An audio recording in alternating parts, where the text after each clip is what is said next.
Hello, and welcome to Wheel Joint, where today I'll show you how to adjust the lumbar support in your Kia Sportage. Whether you're going on a long road trip or just want a more comfortable daily commute, getting the lumbar support right can make a big difference.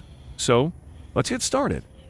First, take a seat in the driver's seat of your Sportage. Adjust the seat to your desired driving position. This will help you determine the ideal lumbar support level for your back.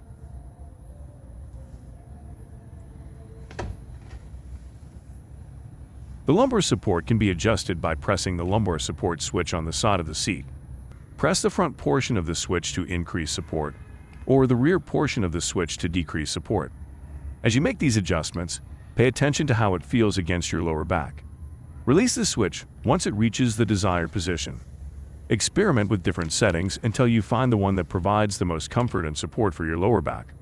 Remember, the goal is to maintain a natural, ergonomic posture while driving. And there you have it. That's how you adjust the lumbar support in your Kia Sportage. A comfortable driving position is essential for a more enjoyable and safer drive, so take the time to set it up just the way you like it. Thanks for watching. If you found this video helpful, don't forget to give it a thumbs up and subscribe to our channel for more useful car tips and tutorials. If you have any questions or need assistance with other car-related topics, feel free to ask in the comments below. Safe travels, and see you in the next video.